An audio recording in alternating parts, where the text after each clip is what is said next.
We're here with Brian Lipe, head coach of the Salem Wildcats, after a 2-1 victory over Woodlawn tonight, 17-9 now. And just talk about that.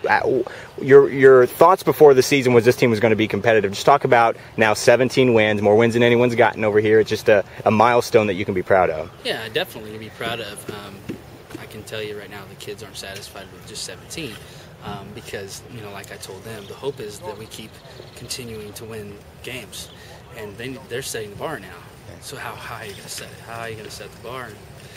And they're ready to set it, I think. And tonight was a game that could have got away from us, and we did a good job as a team just staying with it, and obviously ended up winning it with Pete's base hit. Corey Klein got the start. Control-wise, I know he's been working on some things as far as just getting to the plate. Talk about what you saw from him. He didn't give up many hits, but he had some control issues. He didn't give up any hits.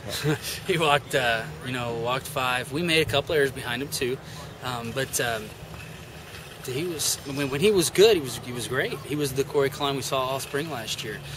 We've been talking a lot about the fact that he's kind of rushing to the plate, and he's not getting his arm in a good spot, kind of leading with his elbow, and just not been real sharp. At times he gets, just is not as consistent, and that inconsistency gets him into trouble. Now, we had a jam early, and he bared down and got it done, and that was the Corey we expected to see all year, and then we'd go back out and we'd get back into the flaws that we've somehow or another we've taught ourselves.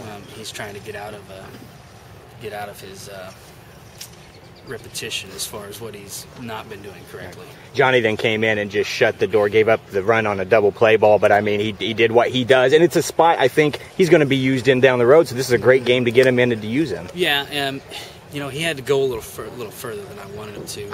I have no idea on a pitch count, but as far as Johnny goes, I'd really rather be 1-2 innings and not 4, because now we play Florida tomorrow, and if he is available to go at all, it's going to be real short.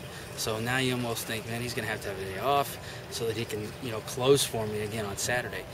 But you know what? The game today was in front of us, and we had to go get it, and I felt like he was our best option at this point. Knowing how close it was, you kind of get a sense in the game that we hit some balls really hard and really well that were caught, right at people. Pete lines out his first at bat to right field, and a ball that if he gets a little underneath a little bit, he might have got out of the park. He hit it hard. Jeffrey hit a ball that I thought was out of the park.